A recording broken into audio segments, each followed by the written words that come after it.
Distribution ceremony का prize distribution ceremony में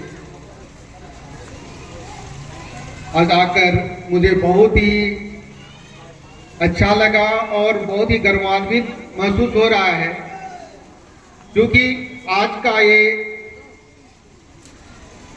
result distribution प्रतिभा जो कि नन्हे मुन्ने बच्चों के परफॉर्मेंस का आज उनके साल भर के मेहनत का जो रिजल्ट है, निश्चित तौर पर ही उनके लिए बहुत ही उत्साह का पल है, खुशी का पल है। लेकिन उससे भी ज्यादा कहीं खुशी का पल उसके साथ साथ जो उनके लिए मेहनत कर रहे हैं, उनके लिए फिक्रमंद है, उनके लिए हमेशा रात दिन एक करके मेहनत कर रहे हैं, उनके फ्यूचर के बारे में हमेशा सोच रहे हैं, उन लोगों के लिए भी बहुत ही उत्साह का पल है। और इसके लिए मैं तमाम उपस्थित छात्रों को, उपस्थित अभिभावकजनों को, उपस्थित हमारे तरबिया के शिक्षक एवं शिक्षकेतर कर्मीगणों, अन्य सहायकों एवं उपस्थित तमाम अतिथियों का दिल से शुक्रिया, आभार और धन्यवाद ज्ञापन करते हैं। आज मुझे यहाँ पर आकर बहुत ही उत्साहित एवं गौरवान्वित महसूस हो रही है, और ये मुझे लगता है ये मेरा दूसरा मौका है। पहला मौका मैंने मिस किया था, इसलिए मैं इस मौके के इंतजार में था कि कब मैं तरबिया में और इस मंच में जाऊं। इसके लिए मैं विशेष तौर पर हमारे मोतार साहब को और जनाब अयूर रहमान साहब को मैं विशेष धन्यवाद देना चाहूँगा कि जिनके बदौलत मुझे यहाँ आने का मौका मिला।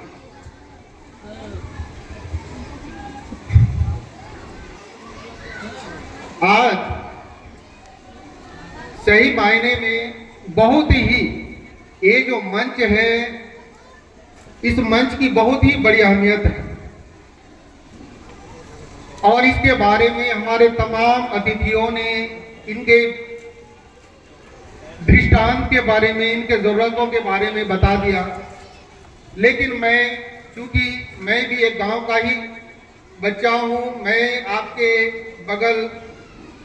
अगल बगल से मतलब कि घुमानी सिरगुन के रहने वाला हूं, और मैंने अपना कैरियर यहाँ पर पाकुड़ में 2008 से शुरू किया, और आज मैं केकेएम कॉलेज पाकुड़ में बीएड में एज ए हेड या प्रिंसिपल के तौर पर मैं काम कर रहा हूँ। क्योंकि मैं शुरू से ही अपने बचपन से ही, क्योंकि मैं एक शिक्षक पुत्र रहा, मेरे भी पिताजी हाई स्कूल के शिक्षक थे, और मेरे घर का जो माहौल था इस्लामिक तौर तरीकों का था, तो उसका एक मिला जुला जो असर मिला, तो बचपन से ही कुछ मेरे सपने थे जो कि मैंने अपने कैरियर में उन चीजों को हमेशा तलाशता रहा।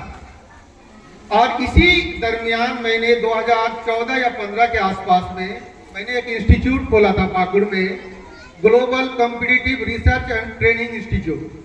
मेरा ये सोच था उस समय कि मुझे लगता था कि हम लोग भी जब अपने दौर में तैयारी करते थे, पटना में बाहर में रह के तैयारी करते थे, उसके बाद जब इस टीचिंग प्रोफेशन में आए, ट्रेनिंग प्रोफेशन में आए, आज मुझे लगता है कि हजारों बच्चे ऐसे होंगे जो कि पाकुड़ जिला के या झारखंड के बहुत सारे जिला में आज शिक्षक के रूप में कार्यरत हैं और दूसरे पोस्ट पर भी कार्यरत हैं।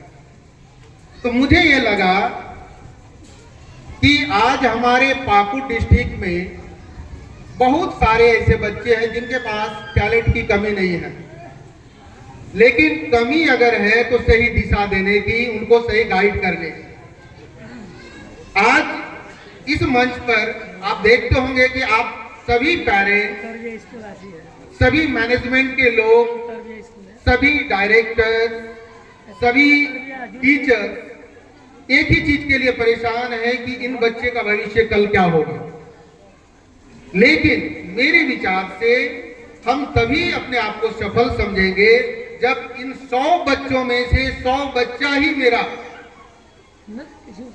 देश के लिए कुछ करेगा, अपने आप में आत्मनिर्भर बनेगा। अगर उनको उनकी जो भी बनने की ख्वाहिश है उस लक्ष्य तक पहुंच जाएगा, तभी हम अपने आप को सफल समझेंगे। आज का रिजल्ट डिस्ट्रीब्यूशन एक आंकड़ा है, एक स्टेप है, ये हमारा एक पड़ाव है, कोई लक्ष्य नहीं है। बच्चे की लक्ष्य जो है जीवन में क्या करना है ये अभी बाकी है, और इसमें सभी को मिलजुल कर काम करने की जरूरत है।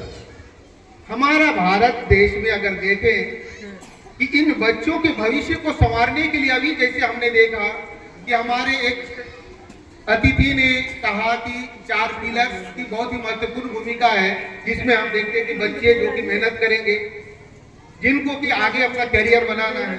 दूसरे उनके पेरेंट्स जो कि रात दिन परेशान है उनके लिए। तीसरा उनके टीचर्स जो उसका नर्चरिंग करेंगे, और चौथा स्कूल के मैनेजमेंट जो कि रात दिन उनको उनका फ्यूचर क्या करना है, क्या बनाना है, उसके लिए प्रयासरत रहेंगे। उसके लिए हमारे टीचर्स को किस तरह से टाइम टू टाइम ट्रेनिंग देना है, उसके लिए हमारे पेरेंट्स से कैसे कम्युनिकेशन करना है, इंटरेक्शन करना, उसके लिए हमेशा लगे रहते हैं। लेकिन इसके अलावा भी और एक जो कड़ी होगा वो होगा एक गाइड या काउंसलर जो कि उसके फ्यूचर को डिसाइड करे। तो मेरे प्रिय अभिभावक, मैं आप सबों से आग्रह करना चाहता हूं कि कुछ बेसिक चीज हम लोग समझे कि हमारा देश एक प्रजातांत्रिक देश है, डेमोक्रेटिक कंट्री है, हम लोग जानते हैं। और हम लोग जानते होंगे, पर कोई भी चीजों को थोड़ा सरल शब्दों में हम लोग समझने की कोशिश करें।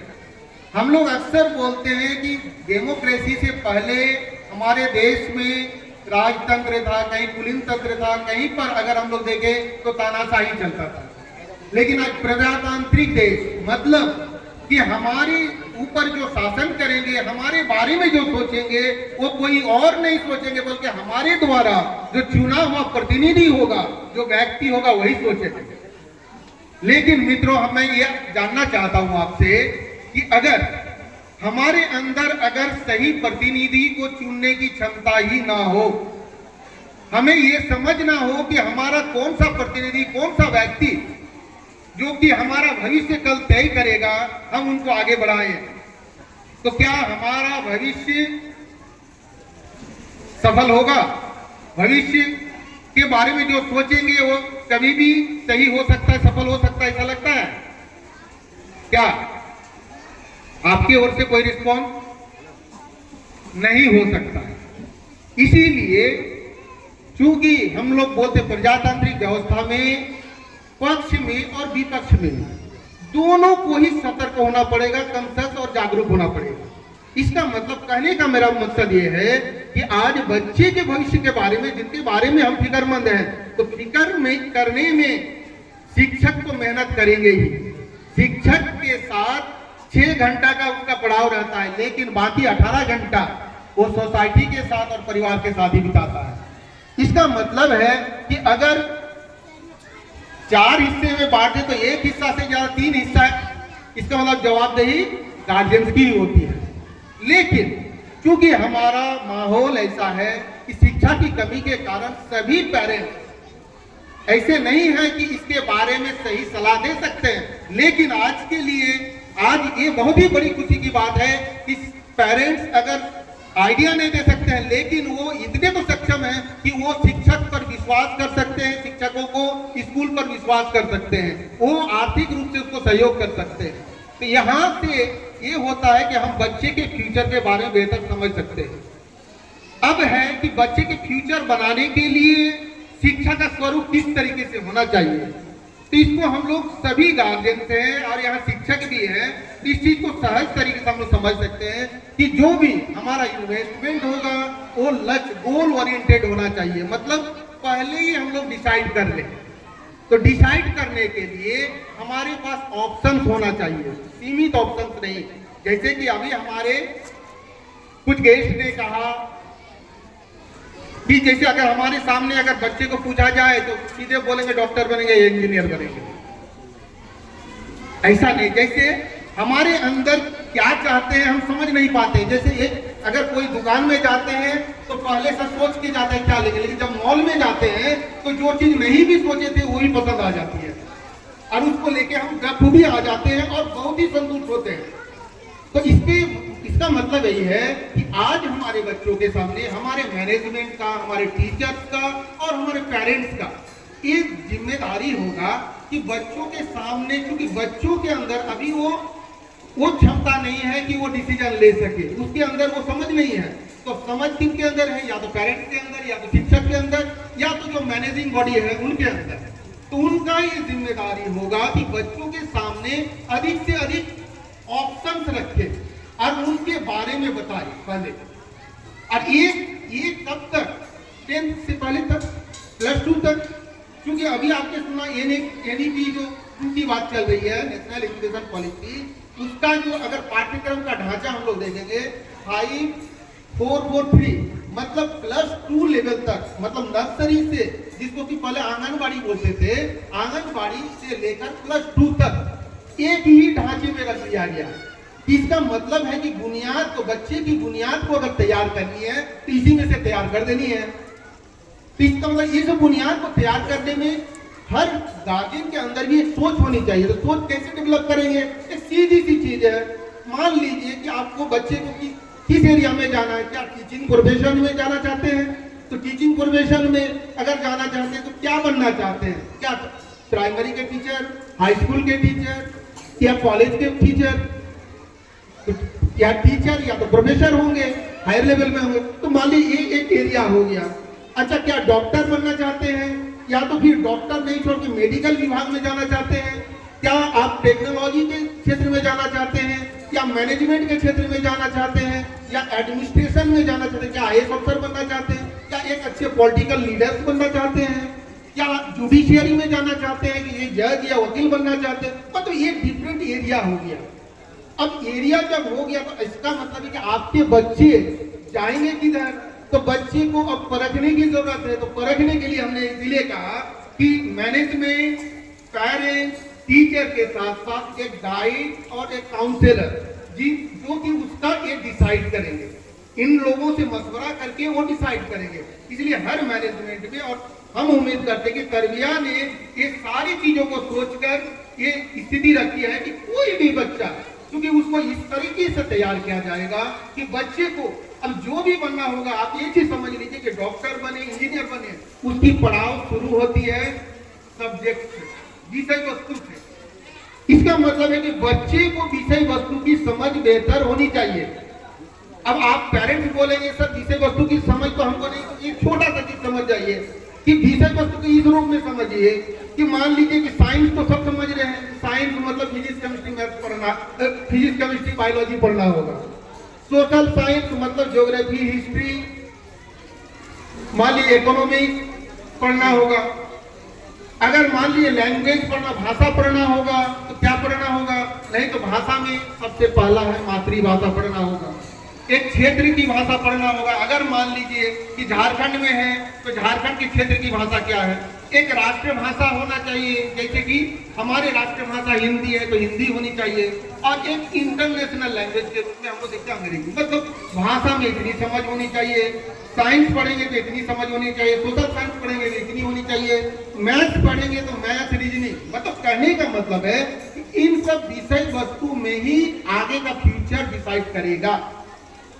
मतलब हमको अगर आईएएस बनना है तब भी उसके जड़ में क्या है ना, तो आपको विषय वस्तु, क्योंकि विषय वस्तु से ही आपको परीक्षा लिया जाएगा।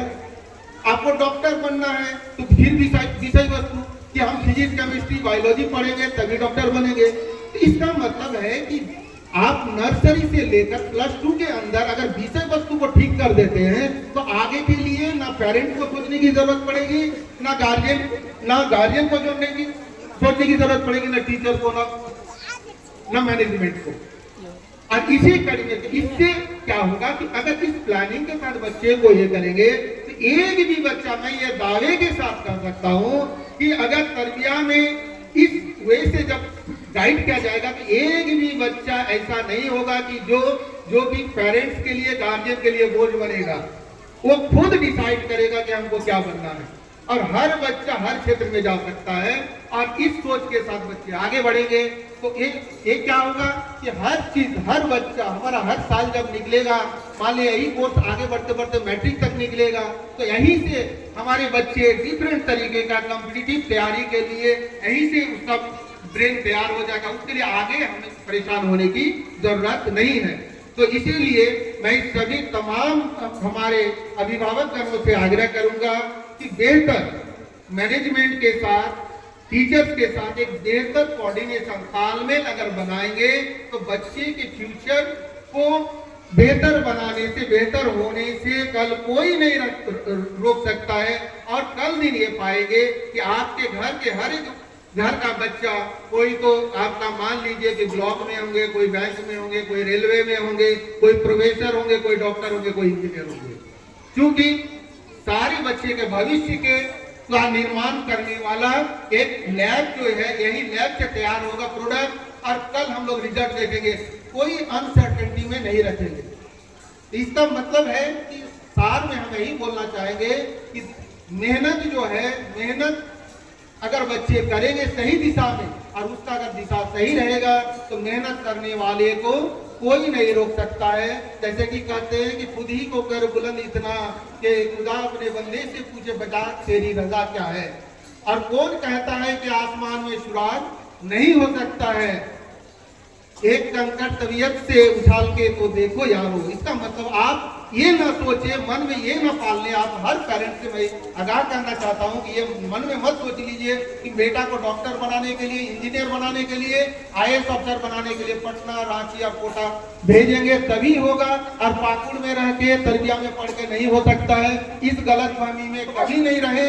इसका जीता जाता उदाहरण मैंने आपको शुरू में ही बताया कि मैंने जो कोचिंग खोला था उसमें मैंने जितने बच्चे को, मैंने सभी लोकल गांव के ही बच्चे थे जिनको मैंने अकेले में उनको सिर्फ पढ़ाया नहीं बल्कि पढ़ना खाली सिखाया था कि पढ़ा कैसे जाता है, सिखाया था। तो वो हर एक बच्चा आज 5-7 साल के अंदर हम देख रहे हैं, उनका जीता जाता उदाहरण ये लोग बता ही सकते हैं कि सभी आज कोई हाई स्कूल में या तो +2 में आज नौकरी कर रहा है। तो जीता जाता उदाहरण ये 2-4-5 साल के फासले का, जो कि इसी गांव का, क्योंकि मेरा एक ही मिशन था कि गांव का हर एक बच्चा, आपके हर एक बच्चा में टैलेंट है।